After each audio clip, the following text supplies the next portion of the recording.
Bom dia, gente. Então vamos para mais um capítulo. E esse livro também é um livro poderoso, né? A gente, aqui na nossa Bíblia, ele é dividido como 1º e 2º Samuel, mas no original não é, né? É um livro só, é uma sequência só. E aqui eles dividiram, assim, que agora a gente foca aqui na história de Davi, né? Como rei já. E nesse capítulo, então, a gente começa a ver essa transição aí do poder ali para Davi. Na verdade, a gente vai ver que por um período tiveram 2 reis, né? A gente vai ver Davi e o filho de Saul.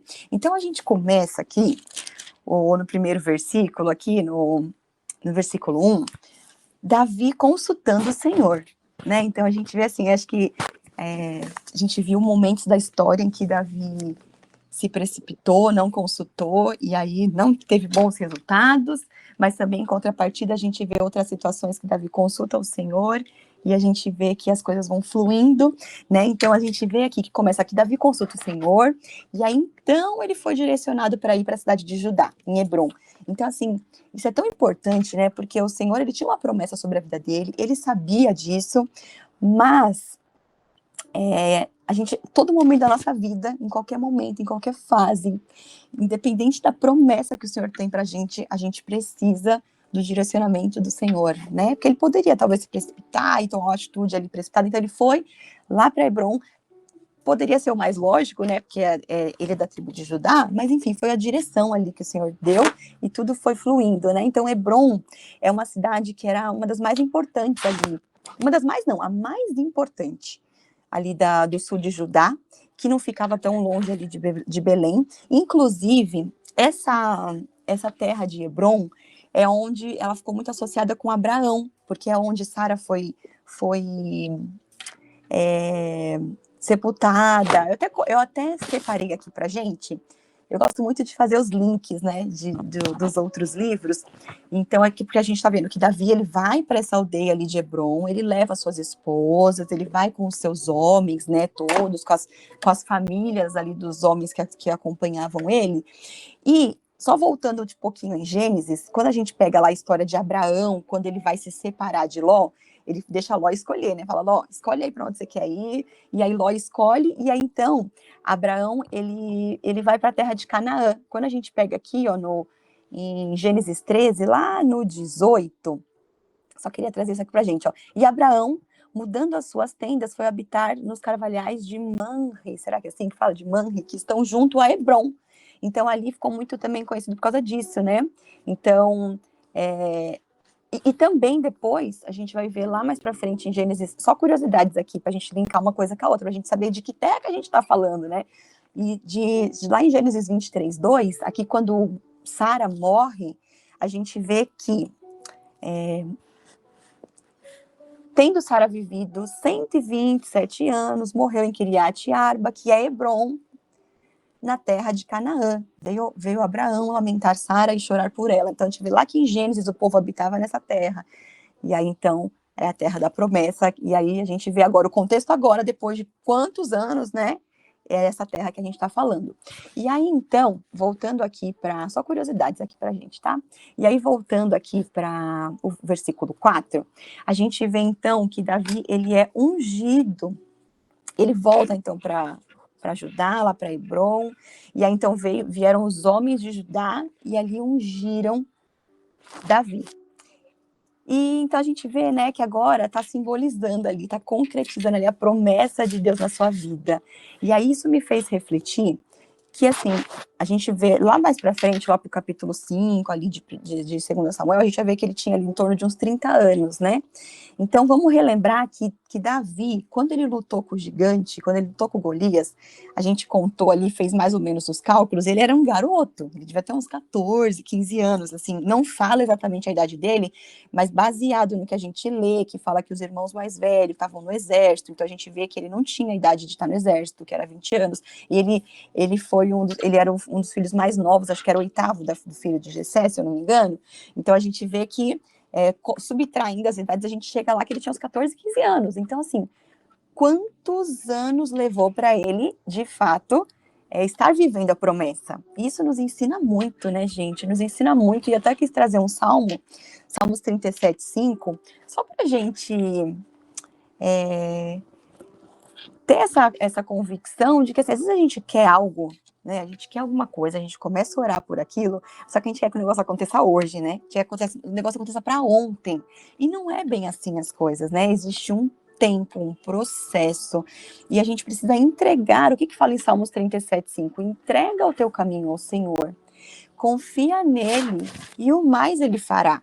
E Salmos, assim, ao longo dessas leituras aqui de Samuel, eu venho sempre, assim, lendo, assim, alguma passagem de Salmos, assim, porque realmente a gente vê, né, aqui a gente está vendo a história, como que aconteceu, como que foi. A gente vê que um grande momento da vida de Davi, ele teve muito sucesso, ele vencia as batalhas, ele era direcionado por Deus, mas Salmos nos traz a oportunidade de conhecer os bastidores, né? Da gente ver o coração de Davi, de ver como ele agia, o que ele pensava, como que era a confiança nele no Senhor. E a gente precisa entregar o caminho e confiar que ele fará, mas não é no nosso tempo, é no tempo dele. Isso não significa que a gente tem que ficar na inércia, a gente vai fazer, tem que fazer, vai se movimentar de acordo com a direção do Senhor, que isso também é outra coisa, né? Porque às vezes o Senhor tem uma promessa, aí a gente quer que aquilo aconteça e a gente vai fazendo igual Sara, atropelando as coisas. Sara não tinha a promessa de que ela teria um filho da promessa. Só que o que ela fez? Quis dar uma ajudadinha para Deus, né? Não, já que não tá rolando aqui, já que o Senhor prometeu, mas eu não tô engravidando, vai lá com a sua serva, e aí vai nascer um filho e vai dar bom. Então a gente precisa muito ser como Davi, né? Esperar, entregar o caminho para o Senhor, confiar nele, que ele fará no seu tempo, ele nos exaltará. Porque aquele realmente que segue os princípios, é isso que está ficando claro para mim, cada vez mais que eu estudo a palavra, vai ficando muito claro, que aquele que segue os princípios, segue os mandamentos, aquele que é obediente, que tem um coração disponível para o Senhor, no momento certo ele exaltará, né? Só que a gente às vezes quer fazer como Sara, então a gente precisa muito aprender com ele, né? E a gente vê que assim, o Senhor ele vai usando diversas formas, né? Ele para que a gente chegue na promessa preparado. Porque a gente vê que essa jornada de Davi, agora a gente está vendo ele de fato agora sendo rei, mas olha tudo que ele viveu aí nesses 15, 20 anos, porque eu não sei, quando ele foi ungido, a gente está contando que quando ele lutou com o gigante, ele tinha uns 14, 15 anos. Quando ele foi ungido, eu não me recordo de na palavra dizer quanto tempo exato foi de ele sendo ungido por Samuel até ele lutar com o gigante. Eu não me recordo, teria que reler para ver, mas eu não me recordo. Então a gente pode pensar que talvez foi mais de 20 anos, talvez. Então, um garotinho jovem foi ungido, ele acabou chegando no palácio, porque ele foi tocar harpa para Saul, naquela época que ele estava todo atormentado, ele tocava harpa, e quando ele tocava, ele se sentia em paz, e então ali ele foi sendo forjado, ele teve que depois fugir, ele foi sendo lapidado pelo Senhor, ele foi sendo, assim, forjado mesmo para aprender a confiar, para aprender o que precisava aprender. E isso nos ensina muito que nós também, nas nossas promessas que o Senhor tem para a nossa vida, não é amanhã que vai acontecer. Que nós estamos passando por um processo no qual estamos sendo forjados, preparados, lapidados, e que a gente precisa entregar o caminho ao Senhor, confiar nele, e o mais ele fará, que é o que diz aqui em Salmos 37:5. Então a gente tem que permitir, né, que Deus nos ensine as lições, permitir que a gente realmente aprenda, para a gente poder, de fato, estar preparados para aquilo que Ele tem para a nossa vida.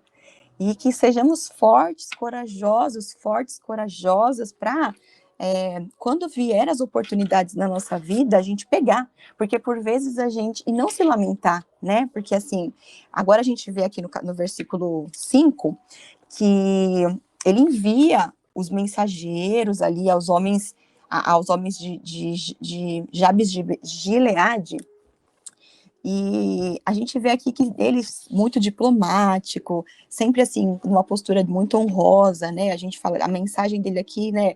Ele fala que ele pode contar com ele fala aqui o seguinte, né? Benditos do Senhor sejam vocês por este ato de bondade, para com que o Senhor, como que é? Para com que o seu Senhor, para com Saul, pois vocês o sepultaram, enfim, aí ele vem falando aqui, e a gente vê, né, o tempo todo que Davi, ele não cometeu o Lashon Hará, que a gente chama, eu já falei aqui, né, do Lashon Hará, que é o língua maldita, é quando você comete maledicência. Ele não ficou falando mal, falando graças a Deus que Saul morreu, agora finalmente eu vou viver a promessa. Não, que bom que esse homem saiu da minha vida. Não, ele estava sempre, a todo momento, demonstrando sempre honra, sempre falando bem, né? Por incrível que pareça, ele conseguia falar bem. Realmente, assim, uma atitude maravilhosa. E a gente vê que assim, o Senhor, ele vai nos preparando e que durante esse processo, a gente tem que viver um dia após o outro com gratidão no coração e confiando nele. Porque, assim, você vê que Davi, ele estava ali como fugitivo, daqui a pouco o Senhor foi trazendo as pessoas até ele, os improváveis foram, né, trouxe aqueles homens, os improváveis, mas aqueles homens que Davi conseguiu extrair o melhor deles, e ele teve êxito com esse exército. Ele foi um rei que, assim, não tinha para ninguém, ele vencia tudo, né? Então, por quê? Ele tinha o Senhor, né? O Theo, que a gente brinca de lutinha, e o Theo, né? Porque a gente, olha, eu vou te falar, uma coisa que eu não gosto é de brincar de lutinha, mas aí eu vou brincando do meu jeito, né? Eu descobri um desenho aqui, Os Defensores da Bíblia, e é muito legal, porque aí eles falam que tem a espada da palavra, o escudo da fé, a armadura da justiça. Aí, quando eu vou brincar de lutinha com ele, eu brinco mais nessa linha, assim, né? A gente fica brincando de combater o mal aqui em casa e tal. Aí a gente fala que, em nome de Jesus, o mal vai embora e tal, a gente fica expulsando o mal. E aí, às vezes, o Theo tá nessas brincadeiras de luta, assim, aí tem hora que ele quer que eu seja Golias, ele é o Davi. Aí eu começo assim, mas você é pequenininho, você não vai me vencer. Aí ele fala assim, eu vou vencer sim, porque eu tenho Deus. Porque no desenho que ele assiste, né, do Davi e Golias, o garotinho fala isso. Então, assim, na cabeça do Theo, ele já entronizou isso. Eu consigo porque eu tenho Deus. Aí, às vezes, está acontecendo alguma coisa aqui em casa, assim, alguma coisa meio difícil, e aí ele fala, eu sou forte, eu consigo porque eu tenho Deus. Eu acho muito bonitinho, né? Então, a gente precisa entrar nessa sintonia de que, assim, Davi, porque ele tinha Deus, o exército dos improváveis, os homens que ninguém queria, porque tem uma passagem que fala isso, que era os improváveis. Com o exército dos improváveis, ele conseguia, porque ele tinha Deus, porque Deus capacitou, porque Deus deu sabedoria, porque Deus trouxe as pessoas certas. Né, sobre estar no lugar certo, na hora certa, com as pessoas certas. Então, a gente viu que diante da espera dele, até ele ser rei, que agora a gente está vendo finalmente, ele sendo rei, todo esse processo de sendo forjado, o Senhor nunca o abandonou. E ele, em todo momento, ele não foi assim, a gente não vê ele reclamando, murmurando, meu Deus, por que eu estou vivendo isso? Mas o Senhor me prometeu, e olha, meu Deus, né, o porquê. Não, pelo contrário, inclusive no próximo capítulo, acho que é o próximo, não sei se é o próximo, mas enfim, um pouco mais para frente, tem um capítulo lindo que Deus revela para ele, né? As promessas sobre a vida dele, inclusive para as gerações futuras, para a descendência dele. E ele tem assim, né? Depois ele faz os cânticos dele para o Senhor, um cântico lindo, assim, que ele fala, mas Senhor, eu nem mereço isso. E realmente, ele não merecia e nós também não merecemos. Mas pela graça, o Senhor nos alcançou e ele nos chama, nos escolhe, e que a gente possa. Tem muita coisa que a gente não pode fazer como Davi, que a gente vai ver mais para frente, que não devemos fazer como ele. Mas quanta coisa a gente tem que aprender com ele, a ter esse coração ensinável, coração disponível, obediente, né? Uma pessoa que realmente que busca o Senhor em todo tempo, né? Em todo momento. Independente de ele estar no momento bom da vida ou no momento desafiador da vida, buscando ao Senhor, porque Ele realmente vai nos dar direção e temos que entregar o caminho ao Senhor, confiar nele, e o mais Ele fará. E aí aqui nesse versículo 5, a gente vê que ele traz aqui, né, um discurso bem diplomático. Ele fala aqui, então, fala para aqueles no 7, e agora sejam fortes e valentes, porque Saul, o senhor de vocês, está morto, e os da casa de Judá me ungiram para ser o rei, né? Então a gente vê assim,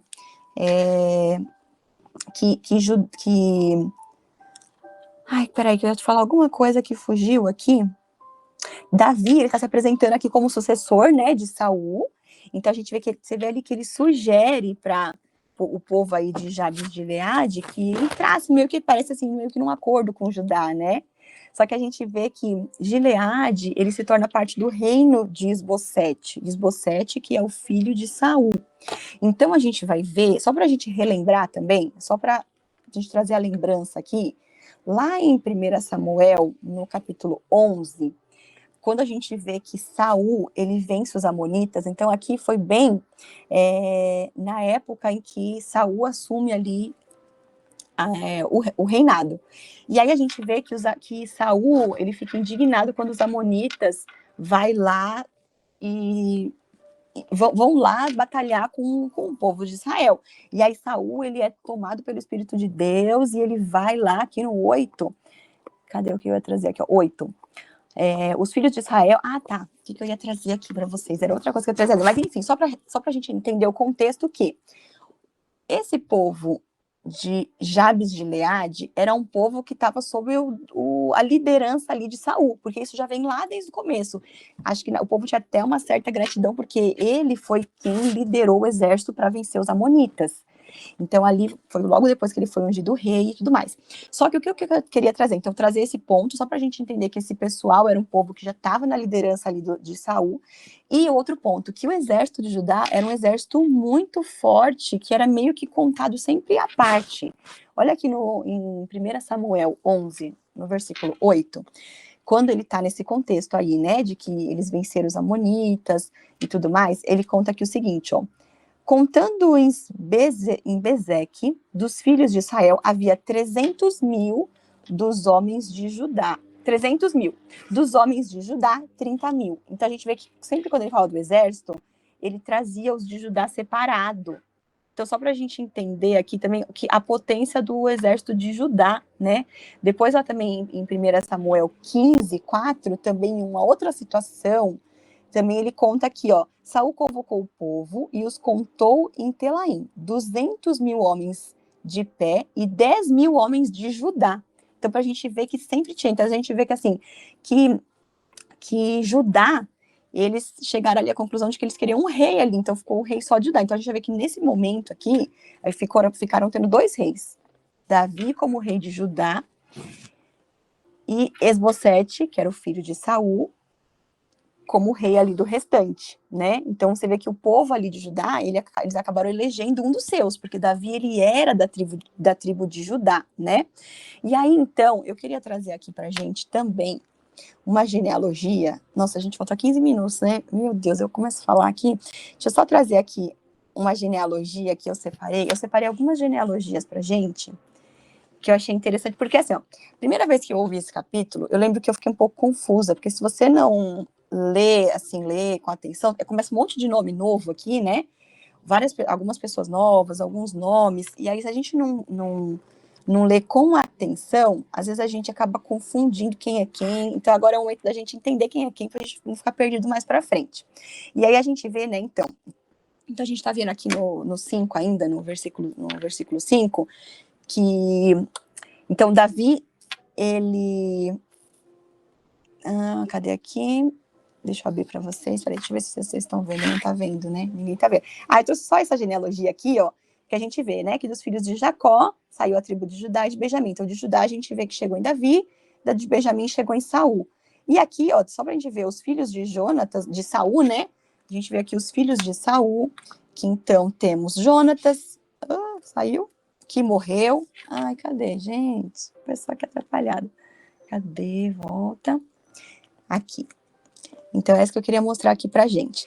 Eu queria trazer aqui, ó. Então, a gente viu Jonatas que morreu, Abinadab que morreu, Malquizua que morreu. E aí, a gente agora... Quem entrou na história agora? Aqui, ó. Isbosete. Isbosete, que é o filho mais novo. Então, foi o único sobrevivente, né, dos homens, o único sobrevivente, e era o mais jovem. Então, a gente vê que agora a gente vai entrar num confronto aqui, né, bem assim, violento, né? A gente vê que entra na história aqui Abner.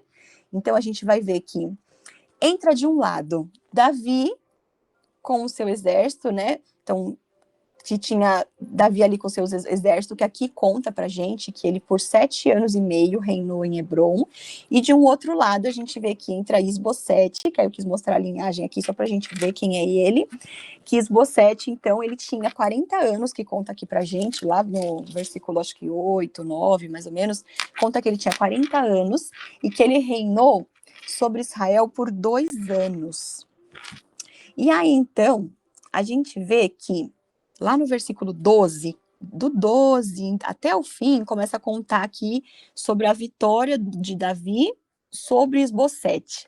E aí entra na história, entra não, na verdade, assim, a gente já viu Abner, não sei se vocês se recordam, mas Abner, ele era um dos homens fortes ali de Saul, né, capitão do exército, e então Abner, ele levanta Isbosete, que é o filho de Saul, para ser ali o rei.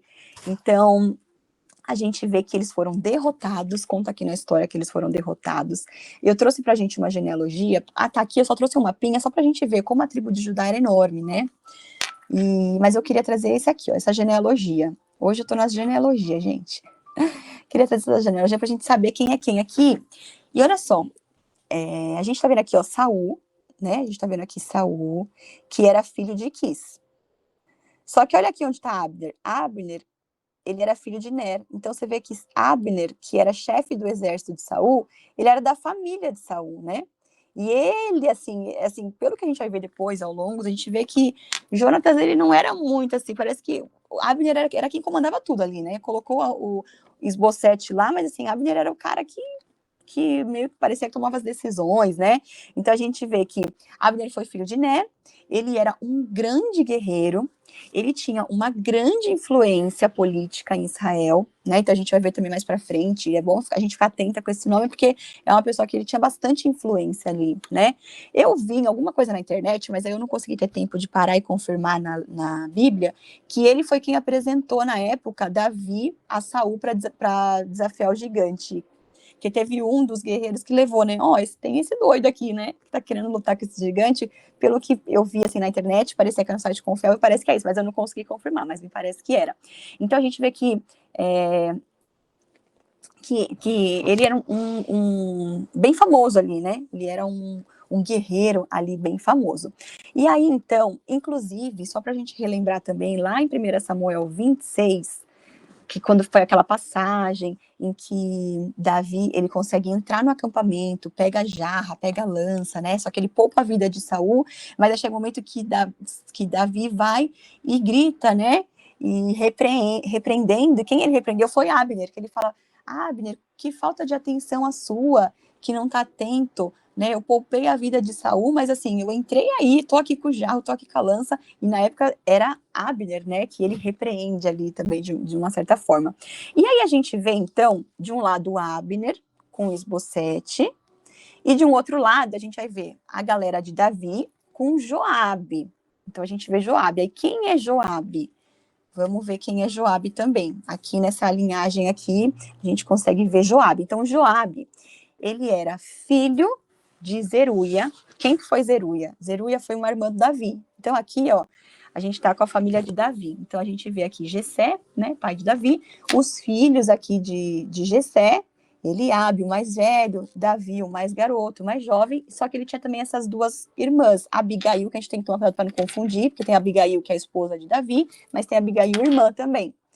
E mais para frente, em Crônicas, a gente vai ver. E aqui, ó, Zeruia, que a Zeruia era mãe de Joabe, Abistal e Azael. Então a gente vê que ele era da família ali de Davi também, né? E a gente vê aqui, ele também foi um homem de guerra valente, muito leal também, né, a Davi. E aqui tudo indica que o pai dele deve ter morrido jovem, né, cedo, porque não é comum citar a mãe quando fala da pessoa, né? Então a gente vê que quando eles falam aqui, eles falam quem foi Joabe aqui nas passagens, ele fala filho de Zeruia. Quando eu li, eu achei até que fosse um homem, sei lá, porque esses nomes tudo confusos, né, gente? Eu achei até que fosse o pai, mas aí depois eu estudando, falei, não, filho de Zeruia, mas na verdade Zeruia é irmã de Davi.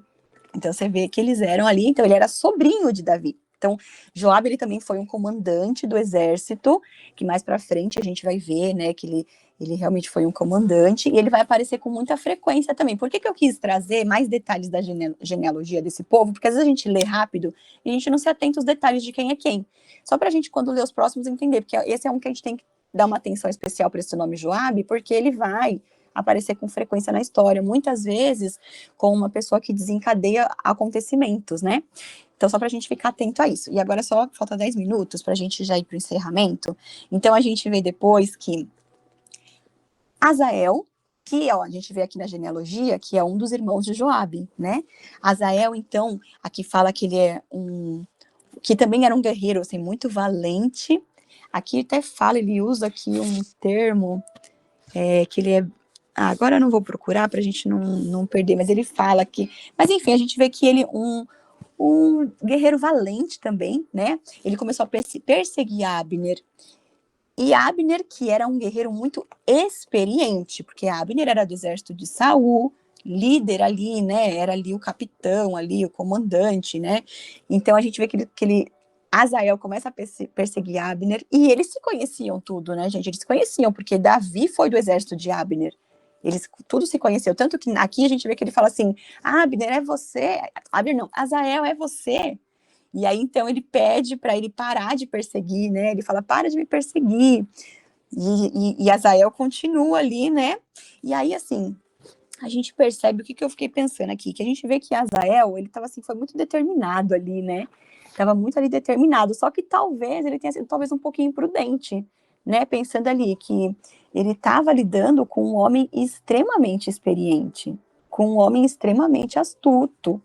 Então a gente tem que tomar cuidado, que até às vezes, assim, não, determinação, que é de uma certa forma uma qualidade, às vezes quando a gente não usa com sabedoria, pode dar ruim, né? Deu ruim aqui, né? A gente viu, então, talvez ali ele não tenha tido sabedoria, porque ele ficou ali persistindo, indo atrás de Abner, e Abner falando, olha, como é que eu vou olhar depois para o seu irmão? Porque ele conhecia Joabe, ele conhecia Abissai, tudo eles estavam juntos na época de Saul. E, gente, a gente está falando de um povo que é da mesma, tudo povo de Israel, tudo o povo, não era, eles não estavam, né, com inimigos de outra terra, era tudo ali. Então, assim, só algo que eu queria também, né, trazer para a gente, o que diz em Tiago 1,5, que se algum de vocês precisar de sabedoria, peça a nosso Deus generoso e receberá. Ele não os repreenderá por pedirem. Então, realmente, que a gente peça sempre por sabedoria, porque você vê que ali talvez ele, né, talvez estava ali querendo fazer algo que não era para fazer, não teve sabedoria, talvez, né? E aí a gente vê, então, deixa eu até abrir aqui, ele saiu da passagem, deixa eu abrir aqui só o Tiago para a gente, para ficar aqui na tela, que possamos pedir sabedoria, né? Porque a gente vê, então, que Abner joga a lança, Azael morre, e depois Joabe e Abissai, que são os irmãos, continua ali a perseguição. Então é até legal, eu quis trazer a genealogia até para a gente ver que quem foi Joabe e Abissai eram os irmãos, né? Porque a gente está vendo ali, Azael morreu, aí a gente vê que todo mundo que passava por ele ali e tal, passava e parava ali, mas então eles eram irmãos ali. E depois, mais para frente, a gente vai ver que Joabe fica rancoroso com isso, né? Algo que Davi tinha muito, que era, Davi perdoava, conseguia perdoar, Davi honrava a quem devia honra. Tem uma passagem também em Romanos que fala isso, que deixa eu até ver aqui, ó, Romanos. Portanto, dai a cada um que deveis. A quem tributo, tributo. A quem imposto, imposto. A quem temor, temor. A quem honra, honra. Então, Davi ele sabia muito, né, de dar honra a quem merecia honra. E aqui a gente vai ver que já Joabe, por exemplo, mais lá na frente, ele ficou rancoroso. Depois, mais para frente, ele vai ter uma atitude ali também que não foi muito, né, um pouquinho complicada ali, que não foi de encontro ao que Davi ordena, mas então, assim, a gente vê que o porquê que ele fica rancoroso, porque era irmão, né? Ele matou o irmão. Enfim, e aí pra gente encerrar, a gente vê então que depois chega um momento ali que Abner todo o exército dele se reúne, e aí Abner grita lá para ele, né? Mas e aí, a gente vai ficar até quando nisso? Nós somos irmãos. E aí, então, Joabe toca a corneta, e aí eles param a perseguição, né? E aí Abner e os soldados, eles marcham, chegam na cidade de Manaim, Joabe, então, ele para a perseguição, e a gente vê depois, né, que 19 de Davi morreram, além de Azael, e a gente vê que, em contrapartida, eles mataram 360 da galera ali de Abner, de Isbosete, que era a galera ali de Saul, né? E então eles sepultam Azael, no túmulo da família em Belém, né? Chegam a Hebron. E aí a gente para aqui, nesse capítulo. Um capítulo que, assim, forte demais, né? Pesado, né? Porque você vê que, assim, uma briga entre irmãos, né? Uma guerra ali entre irmãos, e isso vai se persistir por um tempo, mas é um capítulo também que traz aprendizados pra gente, de como a gente precisa buscar a direção de Deus, né? Todo momento, a gente vê ali Davi buscando a direção, e a gente aqui, uma coisa também que eu vi em algum lugar alguém comentando, e achei interessante, que aqui só fala assim, que Davi consultou o Senhor, e o Senhor respondeu, mas aqui não fala em quanto tempo ele respondeu. Não significa que foi imediato, ele perguntou e na hora Deus respondeu, porque por vezes a gente pergunta algo e o Senhor não responde na hora, né? Então que a gente tenha paciência, aguardar a resposta, enquanto a gente não tem paz, alegria e convicção de tomar um próximo passo, que a gente aguarde, né? Que a gente espere o momento.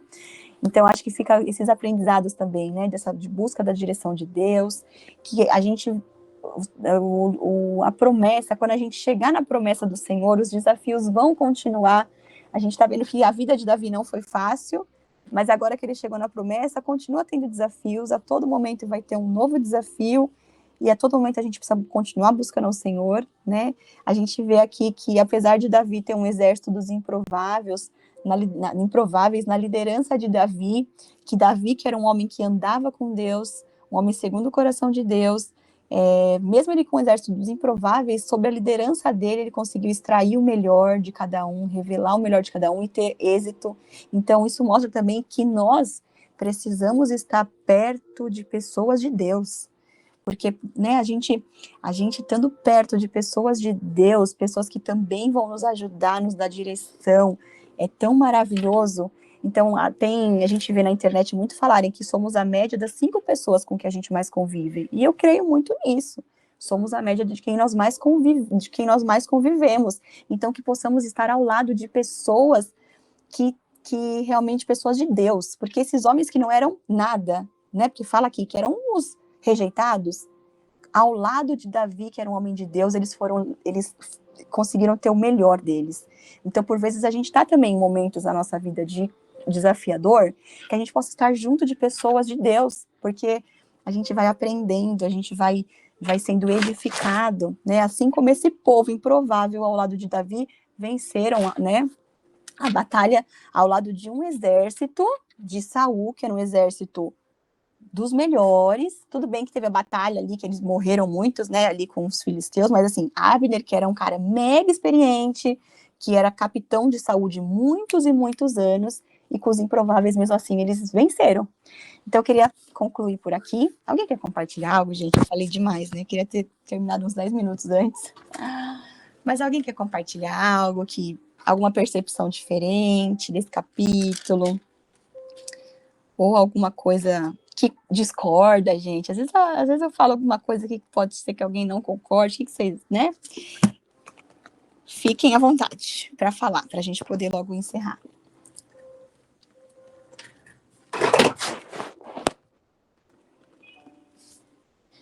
Então, bora encerrar, né? Já que ninguém se manifestou. E, Silvana, a gente está feliz que você está de volta, hein? Estamos felizes que você está de volta. Acho que seus filhos devem estar de férias, né? Que bom. Eu vejo você entrando aqui. Às vezes não dá tempo de falar, né? Mas é sempre muito bom ter você aqui, viu? E a gente podia combinar um dia de você também trazer a palavra, que também você é bênção demais. Eu lembro quando você trazia também, era maravilhoso. Então, bora encerrar? Você pode orar pra gente, Silvana? Se você puder concluir orando.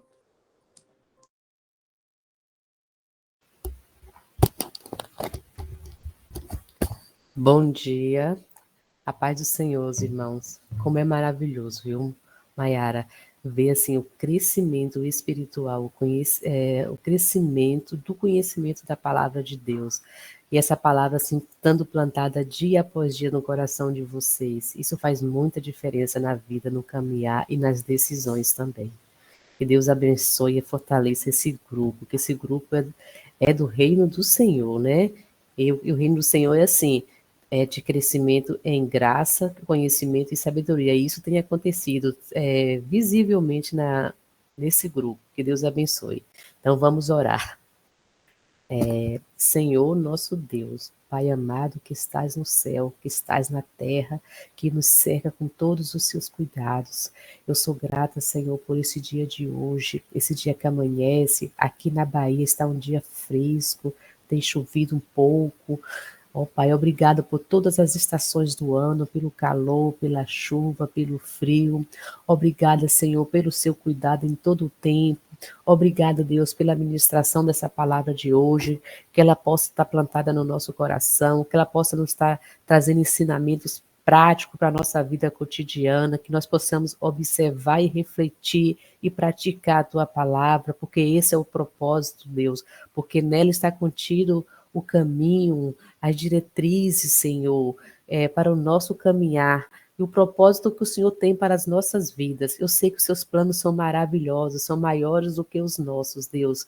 Obrigada por todo o cuidado. O Senhor nos escolheu desde o ventre da nossa mãe. O Senhor tem escolhido, nos escolhidos e nos tem preparado, Senhor, para viver em abundância de vida, porque os teus planos tem coisas além do que nós conhecemos, e nós queremos nos preparar para receber essa graça dia após dia. Obrigada por cada membro desse grupo, que esse grupo, Senhor, possa estar crescendo em graça, sabedoria, que esse grupo, Senhor, possa estar trazendo mais pessoas para o teu reino, que esse grupo, Senhor, possa estar fortalecendo as suas famílias, porque nós não queremos, não só nós, mas nós queremos, nós e toda a nossa família servindo ao Senhor. Obrigada, sou eternamente grata pelo Senhor e por cada vida aqui presente, em nome do nosso amado Senhor Jesus Cristo. Amém, amém. Amém. Amém. Grande beijo, Amém. gente. Então, até amanhã. Amém. Gratidão pela palavra de hoje. Má, um beijo no coração de todos nós. Que tenhamos aí um ótimo dia. Amém. Um beijo. Obrigada pela palavra. Amém. Bom dia para vocês.